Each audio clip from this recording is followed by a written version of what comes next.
आज है 30 अगस्त 2024 और ये है आज का न्यूज़पेपर का फर्स्ट पेज की फर्स्ट न्यूज़, जहां पाकिस्तान ने इनवाइट किया है पीएम मोदी जी को शंघाई कोऑपरेशन मीटिंग के लिए, जो कि इस्लामाबाद में अक्टूबर के मंथ में होने वाली है। तो आइए समझते हैं वन बाय वन इसके सारे एस्पेक्ट एंड बैकग्राउंड। तो एससीओ के बारे में समझते हैं। शंघाई कोऑपरेशन ऑर्गेनाइजेशन ये एक रीजनल इंटर गवर्नमेंटल ऑर्गेनाइजेशन है जो 2001 में China, Russia, Kazakhstan, Kyrgyzstan, Tajikistan और उज़्बेकिस्तान ने स्टैब्लिश की थी। बाद में इंडिया और पाकिस्तान ने 2017 में इस ऑर्गेनाइजेशन में फुल मेंबरशिप हासिल की। एससीओ का main focus regional security, economic cooperation, political stability पर होता है। ये ऑर्गेनाइजेशन एशिया पैसिफिक रीजन के लिए बहुत इंपॉर्टेंट है क्योंकि ये मेंबर्स के बीच में कोऑपरेशन को बढ़ावा देती है। अब पाकिस्तान जो इस समय SCO council of heads of government का रोटेटिंग चेयरमैनशिप होल्ड कर रहा है, पीएम नरेंद्र मोदी जी को अक्टूबर 2024 में होने वाले SCO heads of government meeting के लिए इनवाइट किया है। ये मीटिंग इस्लामाबाद में होने वाली है और पाकिस्तान ने इसके लिए बाकी एससीओ मेंबर कंट्रीज को भी इनवाइट किया है। अब देखते हैं कि इस पूरी मीटिंग का क्या इम्पैक्ट पड़ेगा। इम्पैक्ट हो सकता है, ठीक है। इंडिया पाकिस्तान रिलेशन, इंडिया और पाकिस्तान के बीच रिलेशंस हिस्टोरिकली टेंस रहे हैं, खासकर कश्मीर इश्यू की वजह से। ऐसे में ये इनविटेशन सिग्निफिकेंट है क्योंकि ये दोनों देशों के बीच डिप्लोमेटिक चैनल के माध्यम से बातचीत और एंगेजमेंट के लिए एक प्लेटफॉर्म प्रोवाइड करेगा। अगर पीएम मोदी इस इनविटेशन को एक्सेप्ट कर लेते हैं तो ये इंडिया और पाकिस्तान के बीच डिप्लोमेटिक थो को मतलब सुधार की तरफ एक स्टेप होगा। लेकिन अगर इनविटेशन को रिजेक्ट किया जाता है तो ये दोनों देशों के बीच फ्यूचर डिस्टेंस और टेंशंस को हाईलाइट कर सकता है। रीजनल डिप्लोमेसी, एससीओ एक इम्पॉर्टेंट रीजनल बॉडी है जिसमें चाइना और रशिया जैसे पावरफुल कंट्रीज हैं। इस मीटिंग में इंडिया का पार्टिसिपेशन एससीओ के मेंबर कंट्रीज के बीच रीजनल डिप्लोमेसी और कोऑपरेशन को इन्फ्लुएंस कर सकता है। पाकिस्तान जो अपनी इंटरनेशनल पोजीशन को स्ट्रॉन्ग करने की कोशिश कर रहा है, इस मीटिंग के थ्रू अपने रीजनल इन्फ्लुएंस को बढ़ाना चाहेगा। अगर इंडिया इस मीटिंग में पार्टिसिपेट करता है तो ये रीजनल डायनामिक्स पर भी असर डाल सकता है। अभी देखते हैं कि पाकिस्तान ने इनवाइट किया क्यों है इंडिया को। First, SCO membership obligation.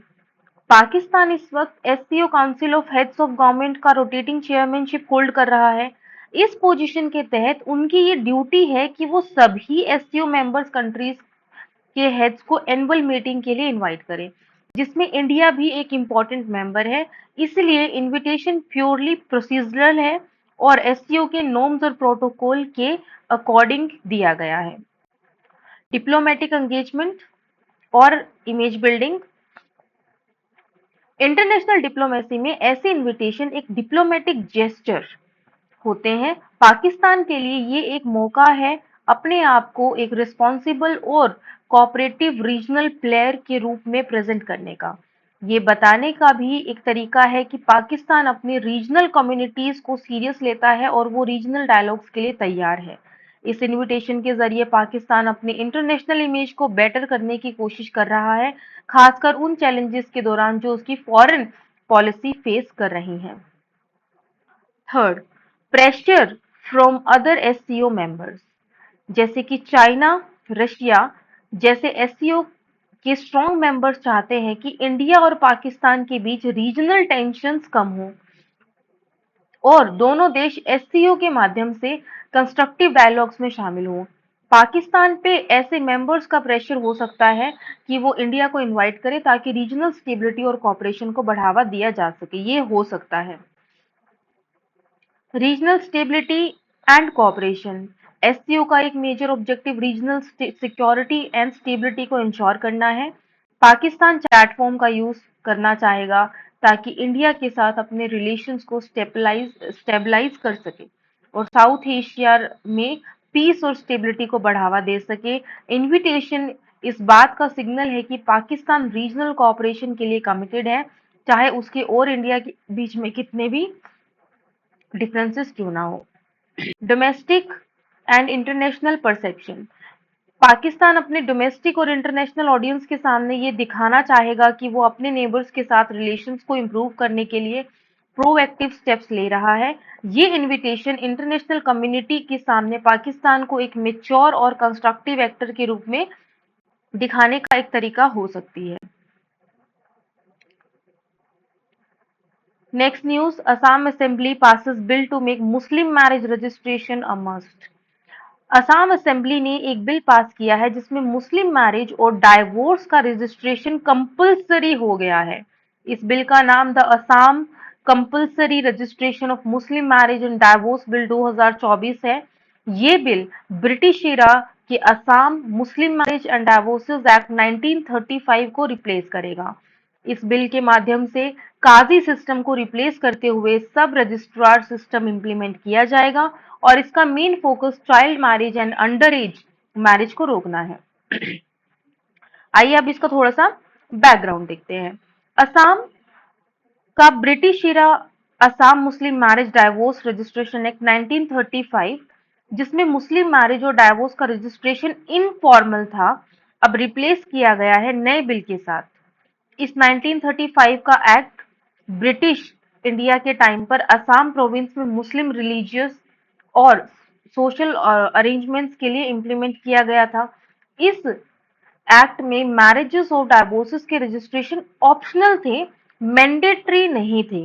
ये इनफॉर्मल सिस्टम अक्सर अंडर एज मैरिज को सैंक्शन करने का स्कोप प्रोवाइड करता था, जिसमें प्रॉपर मॉनिटरिंग नहीं थी और ये अपनी ओल्ड स्ट्रक्चर के कारण आज के टाइम के सोशल और लीगल रिक्वायरमेंट को मीट नहीं कर रहा था। अब देखते हैं कि इसके कुछ dimensions. First, child marriage prevent होगी, क्योंकि पहले वाले में तो मैंडेटरी नहीं था, इसमें मैंडेटरी है। और लीगल एज तो जो लीगल एज ऑफ मैरिज है वो 18 और 21 है, तो इससे पहले वो रजिस्टर करा भी नहीं पाएंगे, तो चाइल्ड मैरिज प्रिवेंट होगी। सेकेंड है, काजी सिस्टम रिप्लेस होकर सब रजिस्ट्रार के अंडर मैरिज और डाइवोर्सेस का रजिस्ट्रेशन होगा। ये एक एफर्ट है कि मैरिजेस और डाइवोर्सेस के लीगल फ्रेमवर्क में लाया जाएगा, जिससे एक्सप्लॉयटेशन और अंडर एज मैरिज को रोका जा सके। Third, modernisation and legal reforms. British era के आउटडेटेड लॉज को मॉडर्नाइज करने और उन्हें कंटेम्प्रेरी लीगल और सोशल स्टैंडर्ड्स के साथ अलाइन करने के लिए ये बिल इम्प्लीमेंट किया गया है। इसके इम्प्लीकेशंस देखते हैं। देखिए, इम्प्लीकेशंस में सोशल में एक पॉजिटिव देखेंगे, एक नेगेटिव। इसका सोशल में पॉजिटिव तो ये है कि चाइल्ड मैरिज और टीनेज प्रेगनेंसीज में रिडक्शन होगा, ठीक है। लेकिन इसका नेगेटिव भी है। ट्रेडिशनल और कंजर्वेटिव कम्युनिटीज में इस चैलेंज को लेकर रेजिस्टेंस हो सकता है। जहां काजी सिस्टम डीपली रूटेड है, कुछ कम्युनिटीज इससे अपने रिलीजियस प्रैक्टिसेस में इंटरफेरेंस के रूप में भी देख सकती हैं। Legal implication positive, legal age of marriage को स्ट्रिक्टली एनफोर्स किया जा सकेगा और मैरिज का एक फॉर्मल लीगली रिकॉग्नाइज्ड फ्रेमवर्क में लाया जा सकेगा, जो कि लिटिगेशन और डिस्प्यूट को रिड्यूस करेगा। लेकिन अगर इम्प्लीमेंटेशन और मॉनिटरिंग में फ्लॉज रहे तो ये सिस्टम का मिसयूज हो सकता है और ऑथराइज्ड ऑफिशियल्स के थ्रू करप्शन का भी रिस्क हो सकता है। एडमिनिस्ट्रेटिव इम्प्लीकेशन पॉजिटिव, सब रजिस्ट्रार सिस्टम के इम्प्लीमेंटेशन से मैरिजेस और डाइवोर्सेस का बेटर रिकॉर्ड कीपिंग और मॉनिटरिंग हो सकेगा, जो कि लीगल कंप्लायंस को इम्प्रूव करेगा। लेकिन एडमिनिस्ट्रेटिव में नेगेटिव क्या होगा, इस नए सिस्टम को इम्प्लीमेंट करने के लिए एडिशनल रिसोर्सेज जैसे ट्रेनिंग और इंफ्रास्ट्रक्चर की जरूरत होगी, जो कि एक एडमिनिस्ट्रेटिव चैलेंज हो सकता है। असम का ये बिल जो मुस्लिम मैरिज और डाइवोर्सेस का रजिस्ट्रेशन कंपलसरी बनाता है, एक सिग्निफिकेंट लीगल और सोशल रिफॉर्म है। ये बिल असम में चाइल्ड मैरिजेस और अंडर एज मैरिज को रोकने का एक स्ट्रॉन्ग स्टेप हो सकता है, लेकिन इसका इम्प्लीमेंटेशन और acceptance to the society becomes very important. अगर प्रॉपर मॉनिटरिंग और रिसोर्सेज के साथ इसको इम्प्लीमेंट किया गया तो ये बिल असम के सोशल फैब्रिक को स्ट्रेंथन कर सकता है। Bonda tribe student set to pursue MBBS programme in Orissa. ये एक मंगल मुदली एक 19 साल की बोंडा ट्राइब है, उनकी बात है ये। तो इसमें जो इम्पोर्टेंट बन जाता है वो है बोंड ट्राइब। ये जो ट्राइब है ये इंडिया के कुछ ओल्डेस्ट ट्राइब में से एक है। ये एक पीवीटीजी ट्राइब है, मतलब कि पर्टिकुलरली वल्नरेबल ट्राइबल ग्रुप है, जिनका बेस उड़ीसा के रिमोट हिली एरियाज में है। इनका जीवन ज्यादातर आइसोलेशन में गुजरता है और इनका आउटसाइड वर्ल्ड के साथ इंटरेक्शन बहुत लिमिटेड होता है। ट्रेडिशनल एग्रीकल्चर, फॉरेस्ट प्रोड्यूस और सेल्फ सस्टेन्ड लिविंग बोंडा ट्राइब के की कैरेक्टरिस्टिक्स है। ये ट्राइब हिस्टोरिकली, एजुकेशनली और इकोनॉमिकली डिसएडवांटेज्ड रहे हैं। Shown exotic trees, plant local species, says advisory from Andhra Pradesh forest department.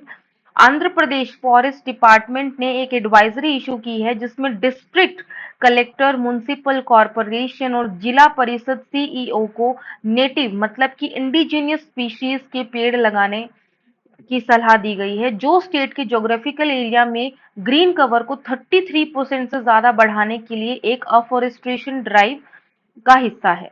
Advisory में स्पेसिफिकली 3 एक्सोटिक स्पीशीज जिसमें कि कोनोकार्पस इरेक्टस, जिसको कि बटनवुड मैंग्रोव बोलते हैं, एलिस्टोनिया स्कोलैरिस डेविल्स ट्री और टर्मिनेलिया मेंटेली अम्ब्रेला ट्री को, इन 3 स्पीशीज को ना लगाने की सलाह दी गई है क्योंकि इन्हें हेल्थ के लिए डिट्रीमेंटल माना जा रहा है।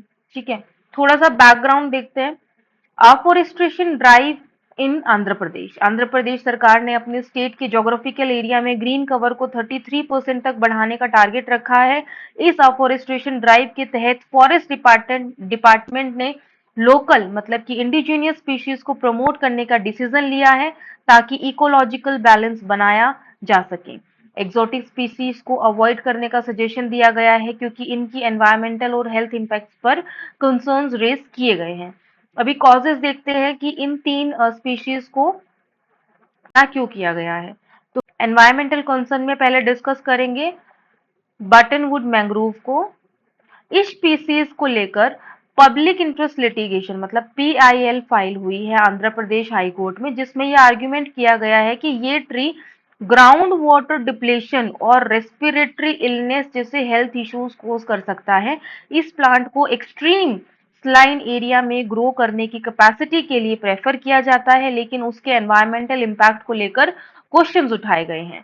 Second, devil's tree. ये ट्री रैपिड ग्रोथ के लिए जाना जाता है, लेकिन ह्यूमन हेल्थ के लिए गैस्ट्रो इंस्टेंटाइनल इश्यूज और दूसरे एलिमेंट्स कोज करने के लिए इनफेमस है। अम्ब्रेला ट्री या फिर इसको मेडागास्कर एलमंड भी कहते हैं। ये ट्री साइक्लोन प्रोन एरियाज में वल्नरेबल है और इसके फ्रेजाइल स्ट्रक्चर की वजह से डैमेज होने का रिस्क ज्यादा है, इसलिए इन तीनों स्पीशीज को लगाने से मना किया गया है। इसका जो एलिमेंट है, एक तो इसमें मना कर दिया गया है इस गाइडलाइन में, और सेकंड है कि प्रमोट करना है इंडिजिनियस स्पीशीज को।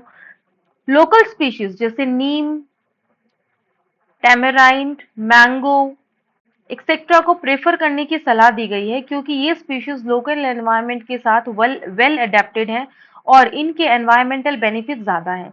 इंडिजिनियस ट्रीज को ग्रो करना लोकल बायोडाइवर्सिटी को कंजर्व करने और सस्टेनेबल एनवायरमेंट प्रैक्टिसेस को प्रमोट करने में हेल्प करेगा। हेल्थ इम्प्लीकेशन में environmental implication positive, indigenous species को प्लांट करना लोकल इकोसिस्टम के लिए बेनिफिशियल होगा क्योंकि ये स्पीशीज नेचुरली लोकल क्लाइमेट और सॉइल कंडीशन के साथ अडेप्टेड है। ये स्टेप ग्राउंड वाटर रिचार्ज और सॉइल हेल्थ को भी इंप्रूव करने में मदद करेगा। नेगेटिव, एक्सोटिक स्पीशीज को अवॉइड करने से कुछ एरियाज में रैपिड अफॉरेस्टेशन के टारगेट अचीव करने में डिलेज हो सकता है क्योंकि नेटिव स्पीशीज की ग्रोथ रेट रिलेटिवली स्लोअर होती है। Health implication positive, exotic species जो कि ह्यूमन हेल्थ के लिए डेट्रीमेंटल है, उनको प्लांट ना करना रेस्पिरेटरी और अदर इश्यूज को रिड्यूस करने में मदद करेगा, लेकिन इसका नेगेटिव इम्पैक्ट है कुछ एक्सोटिक स्पीशीज जो स्पेसिफिक एनवायरमेंटल कंडीशन में बेनिफिशियल हो सकते हैं, उनको अवॉइड किया जाना उन एरियाज में अफॉरेस्टेशन को कॉम्प्लेक्स बना सकता है, जैसे जहां लोकल स्पीशीज ग्रो करना डिफिकल्ट हो। सोशल और लीगल इम्प्लीकेशन पॉजिटिव, पब्लिक और एनवायरमेंटल हेल्थ के कंसर्न को ध्यान में रखते हुए ये स्टेप सही डायरेक्शन में एक प्रिवेंटिव मेजर है जो फ्यूचर में लीगल और सोशल कॉन्फ्लिक्ट को कम करेगा। लेकिन इसका नेगेटिव है, पीआईएल के पेंडिंग होने की वजह से अगर एक्सोटिक स्पीशीज को लेकर कोई लीगल डिसीजन आता है तो उसका इम्पैक्ट फॉरेस्ट डिपार्टमेंट की ऑनगोइंग इनिशिएटिव पर पड़ सकता है।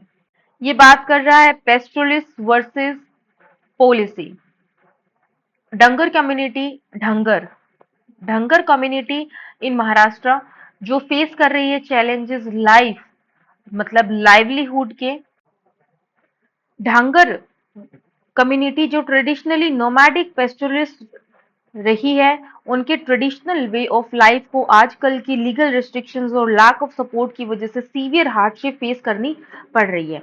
आइए इसका बैकग्राउंड देखते हैं। जो ढंगर कम्युनिटी है वो महाराष्ट्र की एक नोमैडिक ट्राइब है जो ट्रेडिशनली शीप हर्डिंग में एंगेज रहती है। स्टेट गवर्नमेंट ने उन्हें विमुक्त जाति और नोमैडिक ट्राइब कैटेगरी में रखा है, लेकिन सेंट्रल गवर्नमेंट ने उन्हें ओबीसी में कैटेगराइज किया है। ये कम्युनिटी अपने लाइफ स्टॉक के लिए ग्रेजिंग के लिए फॉरेस्ट लैंड पर डिपेंडेंट रहती है, लेकिन अब लीगल रेस्ट्रिक्शन और प्रोटेक्टेड फॉरेस्ट एरियाज की स्टेब्लिशमेंट की वजह से इनकी एक्सेस में काफी प्रॉब्लम्स आ रही है। इनका लीगल फ्रेमवर्क देखते हैं कि एग्जैक्टली प्रॉब्लम आ क्या रही है। Indian forest act 1927 cattle grazing को फॉरेस्ट एरिया में प्रोहिबिट करता है और वायलेशंस पर पेनल्टीज लगाता है। फॉरेस्ट राइट एक्ट 2006 जो शेड्यूल्ड ट्राइब और अदर ट्रेडिशनल फॉरेस्ट ड्वेलर्स को उनके राइट्स को रिकॉग्नाइज करता है। ट्रेडिशनल एक्टिविटीज जैसे ग्रेजिंग को अलाउ करता है, लेकिन ढंगर कम्युनिटी नोमैडिक ट्राइब होने के बाद भी एसटी स्टेटस में क्लासिफाइड नहीं है, जो सेंट्रल गवर्नमेंट के द्वारा रिकॉर्ड किया गया है। महाराष्ट्र फॉरेस्ट रूल 2014 भी फॉरेस्ट में ग्रेजिंग को रिस्ट्रिक्ट करता है, एक्सेप्ट इन डेजिग्नेटेड एरियाज और परमिट्स के साथ। Implications: Social and economic implication. Negative: grazing पर कंटिन्यूड रिस्ट्रिक्शन ढंगर कम्युनिटी के ट्रेडिशनल वे ऑफ लाइफ को थ्रेटन कर रही है। लाइवली स्टॉक के लॉस की वजह से पॉवर्टी और अनसर्टेनिटी बढ़ रही है। पॉजिटिव: अगर गवर्नमेंट उनकी डिमांड्स को एड्रेस करती है तो ग्रेजिंग कॉरिडोर्स स्टैब्लिश किए जा सकते हैं। ग्रेजिंग कॉरिडोर्स स्टैब्लिश किए जा सकते हैं जो उनकी ट्रेडिशनल लाइवलीहुड को प्रिजर्व करने में हेल्प करेंगे। एनवायरमेंट: मॉनसून सीजन में ग्रेजिंग रिस्ट्रिक्शन से फॉरेस्ट इकोसिस्टम और प्लांट लाइफ को प्रोटेक्ट किया जा सकता है, जो एनवायरमेंटल सस्टेनेबिलिटी के लिए जरूरी है और जैसा कि इन एक्ट में मेंशन है। लेकिन इसका नेगेटिव इम्पैक्ट है, अगर ट्रेडिशनल पेस्टोरलिस्ट को एक्सक्लूड किया गया है तो ये कन्फ्लिक्ट को बढ़ावा दे सकता है और उन एरियाज को डिग्रेड कर सकता है जहां वो फोर्स ग्रेजिंग कर रहे हैं। पॉलिटिकल इम्प्लीकेशंस: ढंगर कम्युनिटी के डिमांड्स अब पॉलिटिकल अट्रैक्शन गेन कर रहे हैं, जैसे कम्युनिटी लीडर अपने इलेक्टोरल इन्फ्लुएंस को लेवरेज कर रहे हैं। इन डिमांड्स का आउटकम महाराष्ट्र की पॉलिटिकल लैंडस्केप को शेप कर सकता है, पर्टिकुलरली उन रीजन्स में जहां ढंगर कम्युनिटी का सिग्निफिकेंट वोटिंग पावर है। बस ये इम्पोर्टेंट हो जाएगा, आप ये देख लीजिएगा कि कम्युनिटी कहाँ की है और थोड़ा बहुत एक्ट्स वगैरह का एग्जाम्पल देने में काम आ जाएगा कि क्या इश्यूज है। आप देखते हैं ये न्यूज।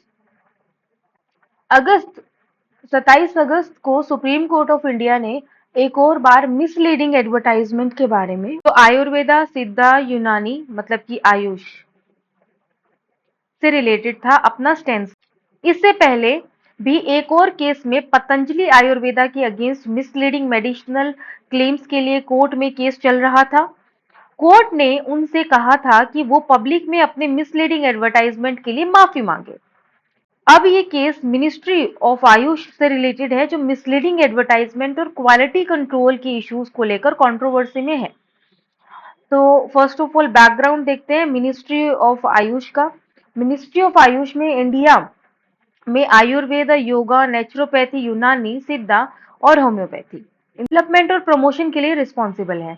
लेकिन इस मिनिस्ट्री पर ये एलिगेशंस लगे हैं कि उन्होंने कुछ कंपनीज को अपने प्रोडक्ट्स को आयुर्वेदिक लेबल के अंडर रजिस्टर करने का परमिशन दिया है, जिसमें कुछ प्रोडक्ट्स साइंटिफिकली प्रूवन नहीं है। अभी देखते हैं कि ये किस नियम के अंतर्गत कहा गया है। ये रूल है 170 ड्रग्स एंड कॉस्मेटिक रूल 1945 का। ये रूल मिसलीडिंग एडवर्टाइजमेंट्स के लिए पेनल्टीज लगाता है, खासकर आयुर्वेदा, सिद्धा और यूनानी प्रोडक्ट्स पर। मिनिस्ट्री ऑफ आयुष के एफर्ट्स से इस रूल को साइड स्टेप करने के रूप में देखा गया है, ताकि बिजनेसेस को आसानी और अपने प्रोडक्ट्स को मार्केट में इजीली प्रमोट और सेल कर सकें, चाहे उनका क्वालिटी कंट्रोल या मेडिसिन क्लेम क्वेश्चनेबल हो। अब इस पूरी उसमें की इश्यूज क्या है इस टॉपिक के? देखिए, मिसलीडिंग एडवर्टाइजमेंट। बहुत सारे आयुर्वेदिक, सिद्धा और यूनानी प्रोडक्ट्स मिसलीडिंग एडवर्टाइजमेंट के जरिए मार्केट में प्रमोट किए जाते हैं, जिसमें उनके मेडिसिनल क्लेम साइंटिफिकली प्रूवन नहीं होते। ये एडवर्टाइजमेंट कंज्यूमर्स को मिसलीड कर सकते हैं, जो उनकी हेल्थ के लिए हार्मफुल हो जाएगा। Quality control issue. Alternative medicine के मैन्युफैक्चरिंग और क्वालिटी कंट्रोल में यूनिफॉर्मिटी की कमी है। इस स्पेस में इंस्पेक्शंस और रेगुलेशंस इतने स्ट्रांग नहीं है, जिससे जेन्युइन मेडिसिनल प्रोडक्ट्स और फेक प्रोडक्ट्स में फर्क करना मुश्किल हो जाता है। Regulatory gaps. Ministry of Ayush ने कुछ कंपनीज को आयुर्वेदिक लेबल के अंडर प्रोडक्ट्स रजिस्टर करने के लिए परमिशन दिया है, जो क्वालिटी स्टैंडर्ड्स को बायपास करते हैं। ये रेगुलेटरी बॉडीज की इफेक्टिवनेस को अंडरमाइन करता है और मार्केट में फेक मेडिसिन को एंटर करने का रास्ता खोल देता है। सुप्रीम कोर्ट ने मिनिस्ट्री ऑफ आयुष की मिसलीडिंग एडवर्टाइजमेंट को लेकर स्ट्रॉन्ग स्टैंड लिया है और इस बात पर फोकस किया है कि सेल्फ डिक्लेरेशन और पोस्ट फैक्टो एक्शन जैसे पब्लिक अपोलॉजीज से ज्यादा स्ट्रिक्ट मेजर्स की जरूरत है। कोर्ट ने कहा है कि सिर्फ एडवर्टाइजमेंट को कंट्रोल करना काफी नहीं है, बल्कि फेक मेडिसिन को मार्केट में एंटर होने से रोकना भी इक्वली इंपॉर्टेंट है। इसके प्रेफर्ड आउटकम्स क्या हैं? फर्स्ट, क्वालिटी कंट्रोल रिजाइम का रेक्टिफिकेशन। सुप्रीम कोर्ट को इस मैटर में पास्ट डिक्लेरेशंस को देखते हुए क्वालिटी कंट्रोल रिजाइम को रेक्टिफाई करना चाहिए। इस रिजाइम को एम्पावर करना, पॉलिटिकल इन्फ्लुएंस से बचाना और ऑल्टरनेटिव मेडिसिन को अपना परव्यू में लाना चाहिए। Strict regulations on alternative medicine जो कि आयुर्वेदिक, सिद्धा और यूनानी प्रोडक्ट्स के फॉर्म में है, उन पर स्ट्रिक्टर रेगुलेशंस लगाने की जरूरत है, ताकि मार्केट में सिर्फ साइंटिफिकली प्रूवन क्वालिटी स्टैंडर्ड के हिसाब से ही मेडिसिन मिले। Enforcement of rule 170। रूल 70 के इम्प्लीमेंटेशन पर ज्यादा फोकस दिया जाना चाहिए, ताकि मिसलीडिंग एडवर्टाइजमेंट्स के अगेंस्ट अफेक्टिव एक्शन लिया जा सके। मिनिस्ट्री ऑफ आयुष को इस रूल को बाईपास करने के बजाय इसे स्ट्रेंथन करना चाहिए, ताकि कंज्यूमर्स को सेफ और जेन्युइन मेडिसिनल प्रोडक्ट्स मिल सके। Biotech enigma. एनिग्मा मतलब डिफिकल्टी। देखते हैं। इस वीक कैबिनेट ने एक नए इनिशिएटिव को क्लियर किया है, जिसका नाम BIO बायो E3 है। ये हमने डिटेल में डिस्कस किया था, यानी biotechnology for economy, environment, employment. इस प्रपोजल का मेन फोकस बायोटेक्नोलॉजी सेक्टर में मैन्युफैक्चरिंग को बूस्ट करना है। हालांकि स्पेसिफिक बजट में मेंशन नहीं किया गया है, लेकिन इस इनिशिएटिव का मकसद बायोटेक्नोलॉजी सेक्टर में इंडिया की पोजीशन को और स्ट्रांग बनाना है।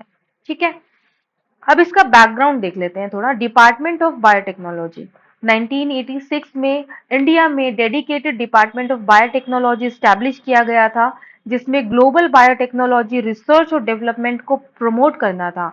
इस डिपार्टमेंट के इनिशिएटिव की वजह से इंडिया वैक्सीन डेवलपमेंट, डायग्नोस्टिक और बायोलॉजिकल्स में काफी आगे बढ़ गया और वैक्सीन फैक्ट्री के रूप में अपनी पहचान बना चुका है। लेकिन बायोटेक्नोलॉजी सेक्टर IT रिवॉल्यूशन की तरह एक मेजर इंडस्ट्रियल शिफ्ट नहीं बन पाया। बायोटेक्नोलॉजी सेक्टर बायोटेक्नोलॉजी सिर्फ वैक्सीन तक सीमित नहीं है। ये एक वास्ट फील्ड है, जिसमें high value microbes, gene modification technologies, bioplastic, biomaterial और हाई प्रिसिजन मेडिकल डिवाइसेस जैसे एरियाज इंक्लूडेड हैं। लेकिन इंडिया में बायोटेक कंपनीज की ग्लोबल प्रेजेंस अभी भी लिमिटेड है और इसका एक मेजर रीजन है लोकल मैन्युफैक्चरिंग की कमी, जिसके चलते इंडियन लैबोरेटरीज और स्टार्टअप्स को अपने इंग्रेडिएंट्स और डिवाइसेस के लिए इंपोर्ट्स पर डिपेंडेंट रहना पड़ता है। इस डिपेंडेंस की वजह से इंडिया अपनी इंटरनेशनल कॉम्पिटिटिवनेस को लूज कर रहा है। अब ये जो बायो E3 पॉलिसी आई, इसका जो एम है इस सिचुएशन को करेक्ट करना है। ये पॉलिसी बायोटेक्नोलॉजी मैन्युफैक्चरिंग को बूस्ट करने के लिए पब्लिक प्राइवेट पार्टनरशिप मोड में कंपनीज को एस्टैब्लिश करना चाहती है। इस इनिशिएटिव के 6 वर्टिकल्स हैं। First, bio-based chemical and enzymes. Second, functional foods and smart proteins. Third, precision biotherapeutics. Fourth, climate resilient agriculture. Fifth, carbon capture. Sixth, futuristic marine and space research. अब इसमें challenges क्या है? First of all, manufacturing woes. India में manufacturing sector के issues पुराने और गहरे हैं। लॉन्ग टर्म कैपिटल इन्वेस्टमेंट के लिए इनेबलिंग ग्राउंड एस्टैब्लिश करना जरूरी है, जो सिर्फ बायोटेक्नोलॉजी सेक्टर से रिलेटेड नहीं है। टॉप डाउन इनिशिएटिव तभी इफेक्टिव होगा जब उसके लिए प्रॉपर इंफ्रास्ट्रक्चर और कैपिटल इन्वेस्टमेंट हो। Collaboration between centre and state, इस पॉलिसी को सक्सेसफुल बनाने के लिए ये कॉपरेशन कोलैबोरेशन बहुत जरूरी है। ये एक शॉर्ट टर्म इनिशिएटिव नहीं होना चाहिए जिसमें क्विक रिटर्न्स एक्सपेक्ट नहीं करने चाहिए। गवर्नमेंट को long term financial infrastructure support provide करना होगा ताकि बायोटेक्नोलॉजी सेक्टर में डिजायर्ड ग्रोथ अचीव हो सके। Third, limited local manufacturing. India में लोकल मैन्युफैक्चरर्स की कमी है जो बायोटेक्नोलॉजी के इंग्रेडिएंट्स और डिवाइसेस सप्लाई कर सकते हैं। इस वजह से इंडियन लैब्स और स्टार्टअप्स को इंपोर्ट पर डिपेंडेंट रहना पड़ता है, जैसे हमने डिस्कस किया। Second, high manufacturing cost versus affordable price. Biotechnology में हाई क्वालिटी प्रोडक्ट्स बनाना कॉस्टली होता है, लेकिन कंज्यूमर प्राइस को लो रखना भी जरूरी है ताकि ज्यादा लोग इस प्रोडक्ट को एक्सेस कर सकें। ये बैलेंस अब तक सही तरह से मैनेज नहीं हो पाया है। अब इन सबको सॉल्व करने के लिए बायो E3 पॉलिसी को लॉन्ग टर्म कैपिटल इन्वेस्टमेंट और सस्टेनेबल डेवलपमेंट पर फोकस करना चाहिए। इस पॉलिसी से बायोटेक्नोलॉजी सेक्टर में सिग्निफिकेंट ग्रोथ हो सकती है, लेकिन ये तभी पॉसिबल होगा जब इनेबलिंग एनवायरनमेंट क्रिएट किया जाए और प्रॉपर फाइनेंशियल सपोर्ट मिले।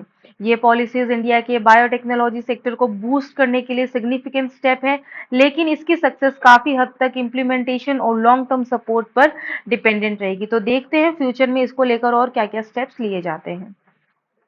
कनेक्टिंग द डोर्स इन की विजिट, ये जो आर्टिकल है इसका फोकस है पीएम नरेंद्र मोदी जी के यूक्रेनियन प्रेसिडेंट वोलोदिमीर जेलेंस्की के साथ कीव में हुई मीटिंग पर।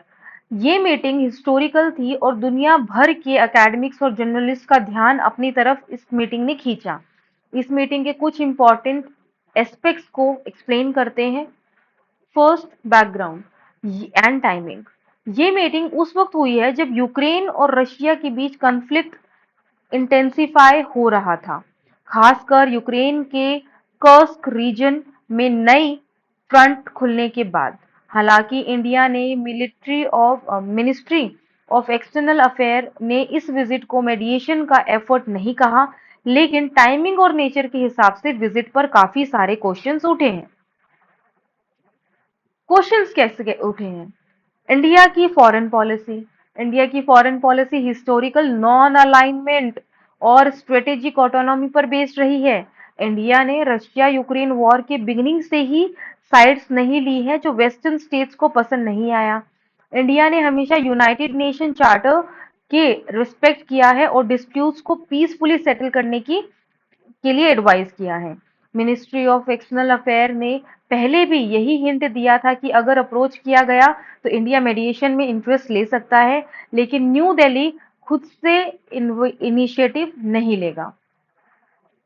मीटिंग का मेन रीजन, एनालिस्ट इस मीटिंग को इंडिया के लिए एक बैलेंसिंग एक्ट के रूप में देख रहे हैं, खासकर पीएम मोदी जी के रशिया विजिट के बाद जिसमें वेस्टर्न पावर्स ने क्रिटिसाइज किया था। दोनों रशिया और यूक्रेन से एंगेज करके इंडिया अपने आप को एक न्यूट्रल प्लेयर में दिखाना चाहता है जो पीस और स्टेबिलिटी के लिए कमिटेड है। ये अप्रोच इंडिया के हिस्टोरिकल रूल्स के साथ अलाइन करता है, जैसे कोरियन वॉर मिस्टिसाइज नेगोशिएशन और कोलंबो प्लान में इंडिया का मीडिएशन के रोल में। ब्रॉडर स्ट्रैटेजी, ये विजिट इंडिया की ब्रॉडर स्ट्रैटेजी का हिस्सा हो सकती है जिसमें इंडिया एक एक्टिव मीडिएटर या कम्युनिकेटर के रूप में पोजीशन एस्टैब्लिश कर सकता है। Ukrainian foreign affair minister petro Kuleba ने इंडिया से जस्ट और लास्टिंग पीस रिस्टोर करने में मदद मांगी थी। इससे इंडिया को नेगोशिएशंस में एक ज्यादा एक्टिव रोल प्ले करने का मौका मिलता है, खास तौर पर अपने यूनिक पोजीशंस के जरिए जो रशिया और वॉशिंगटन दोनों के साथ स्ट्रॉन्ग टाइज मेंटेन कर रही है। अब बात करते हैं इंटरनेशनल स्टेक होल्डर्स के interest. First of all US ने कंसिस्टेंटली एम्फसाइज किया है कि यूक्रेनियन कॉन्फ्लिक्ट पर नेगोशिएशन सिर्फ स्ट्रेंथ की पोजीशन से होनी चाहिए। रिसेंट यूक्रेनियन एडवांसेस को इस ब्रॉडर स्ट्रेटेजी का हिस्सा माना जा रहा है। इंडिया जैसे न्यूट्रल पार्टी के थ्रू एक टेम्परेरी सिसेशन या लिमिटेड पीस अग्रीमेंट यूएस के इंटरेस्ट को सर्व कर सकता है, स्पेशली जब यूएस प्रेसिडेंट जो बाइडेन दूसरे फॉरेन पॉलिसी चैलेंजेस पर फोकस करना चाहते हैं। यूरोपियन कंट्रीज, यूरोप में एनर्जी शॉर्टेज और इन्फ्लेशनरी प्रेशर की वजह से ये वॉर उनकी इकोनॉमीज को हर्ट कर रहा है। विंटर्स के आने के साथ यूरोपियन पॉलिसी मेकर्स को रिलीफ चाहिए होगा जो एक टेम्पररी पीस से मिल सकता है। रशिया रशिया के लिए इंडिया बेस्ट ऑप्शन हो सकता है मीडिएशन के लिए, क्योंकि रशिया और इंडिया के बीच कोल्ड वॉर से लेकर आज तक काफी स्ट्रॉन्ग फ्रेंडशिप रही है। अब इंडिया का रोल और इम्पैक्ट। पीएम मोदी जी के लिए ये डिप्लोमेटिक इनिशिएटिव एक लेगेसी डिफाइनिंग मूवमेंट बन सकता है। एक सक्सेसफुल मेडिएशन एफर्ट उनकी ग्लोबल स्टेट्समैन के रूप में रेपुटेशन को और भी स्ट्रॉन्ग कर सकता है। विश्वमित्रा विजन, पीएम मोदी का ब्रॉडर विजन विश्वमित्रा के रूप में इंडिया को देखने का है, जो ग्लोबल पीस और सिक्योरिटी में सेंट्रल रोल प्ले करता है। लेकिन इस बात में चैलेंजेस भी हैं, क्योंकि दोनों साइड्स ने अपनी मैक्सिमलिस्ट पोजीशंस ली हैं और यूएस और रशिया के जियोपॉलिटिकल इंटरेस्ट डीपली एंट्रेंस्ड हैं। इंडिया की यूनिक पोजीशन जो रशिया और वेस्ट दोनों के साथ ट्रस्टेड पार्टनरशिप मेंटेन करती है, उसके लिए एक टेम्परेरी सीज फायर या लिमिटेड पीस अग्रीमेंट पॉसिबल है। ये एक सिग्निफिकेंट स्टेप होगा कॉन्फ्लिक्ट को डी एस्केलेट करने के लिए और इन्वॉल्व पार्टीज को रिलीफ प्रोवाइड करने के लिए, चाहे ये परमानेंट सोल्यूशन ना हो। अब बात करते हैं moving the spotlight to grass roots democracy. इस आर्टिकल का फोकस इंडिया के स्टेट इलेक्शन कमिश्नर्स पर है और कैसे उनको स्ट्रेंथन करने की जरूरत है ताकि लोकल गवर्नमेंट में रेगुलर और फेयर इलेक्शन को इंश्योर किया जा सके। इलेक्शन कमीशन ऑफ इंडिया की credibility. Election commission of India को इंडिया में free and fair election conduct कराने होते हैं, जिसमें कि लोकसभा विधानसभा के इलेक्शंस को सक्सेसफुली ऑर्गेनाइज करना होता है। स्टेट इलेक्शन कमीशन, लगभग 34 स्टेट इलेक्शन कमीशंस हैं पूरे देश में, जो पंचायत और urban local bodies local government के इलेक्शंस को मैनेज करते हैं। इन स्टेट इलेक्शन कमीशंस को 1993 73rd और 74 कॉन्स्टिट्यूशनल अमेंडमेंट एक्ट के तहत इस्टेब्लिश किया गया था और अभी भी काफी डिसएम्पावरमेंट फेस करते हैं, जिसे कि स्ट्रेंथन करने की जरूरत है। अभी डिसएम्पावरमेंट ऑफ स्टेट इलेक्शन कमीशंस कैसे है? स्टेट इलेक्शन कमीशंस को उनके स्टेट गवर्नमेंट द्वारा डिसएम्पावर किया जा रहा है और कुछ केसेस में तो एसईसीज अपने ही स्टेट गवर्नमेंट के अगेंस्ट लिटिगेशन में है। Example, Karnataka. Karnataka state election commission ने कर्नाटक गवर्नमेंट के अगेंस्ट कंटेम्प्ट पिटीशन फाइल की थी, क्योंकि स्टेट गवर्नमेंट ने इलेक्शंस कंडक्ट कराने में डिले किया। कैग ऑडिट फाइंडिंग ने अपनी ऑडिट रिपोर्ट्स में बताया है कि 18 स्टेट्स में 70% अर्बन लोकल गवर्नमेंट के पास इलेक्टेड काउंसिल्स नहीं है। इस डिसएम्पावरमेंट की वजह से लोकल गवर्नमेंट और पब्लिक के बीच ट्रस्ट वीकन हो रहा है। इलेक्शन रिफॉर्म्स के लिए proposal. First, state election commissions election commission of India के बराबर ही एम्पावर करना ज़रूरी है। इनकी ट्रांसपेरेंसी, इंडिपेंडेंस को इंश्योर करने के लिए अपॉइंटमेंट प्रोसेस में चेंजेस करना चाहिए। एग्जाम्पल, एसईसीज के मेंबर को एक कमेटी द्वारा अपॉइंट किया जा सके जिसमें कि chief minister, leader of opposition और हाई कोर्ट के चीफ जस्टिस हों। सेकेंड, वार्ड डिलिमिटेशन और रिजर्वेशन। वार्ड बाउंड्रीज और सीट रिजर्वेशन को फिक्स इंटरवल्स पर, जैसे कि फॉर एग्जांपल 10 ईयर में कंडक्ट करना चाहिए ताकि आर्बिट्री एक्शन और इलेक्शन डिलेज को रोका जा सके। एससीसीज को और ज़्यादा पावर देनी चाहिए। लोकल गवर्नमेंट के इलेक्शंस के लिए ज़्यादा पावर्स, जैसे कि मेयर्स और प्रेसिडेंट की इलेक्शंस को मैनेज करने का काम एससीसीज को दिया जा सके। फोर्थ, ग्रास रूट डेमोक्रेसी का इम्पोर्टेंस। लोकल गवर्नमेंट में रेगुलर और फेयर इलेक्शंस को इंश्योर करना ज़रूरी है ताकि ग्रास रूट डेमोक्रेसी को मीनिंगफुल बनाया जा सके और फर्स्ट माइल सर्विसेज डिलीवरी को इफेक्टिव बनाया जा सके। इस कंटेंट का मेन पॉइंट यही है कि एसईसीज को स्ट्रेंथन करना ज़रूरी है और ताकि लोकल गवर्नमेंट में ट्रांसपेरेंसी, अकाउंटेबिलिटी इंश्योर की जा सके। इसलिए कॉन्स्टिट्यूशनल अमेंडमेंट्स और इलेक्टोरल रिफॉर्म्स की ज़रूरत है ताकि स्टेट इलेक्शन कमीशन अपनी ड्यूटी को इफेक्टिवली परफॉर्म कर सके।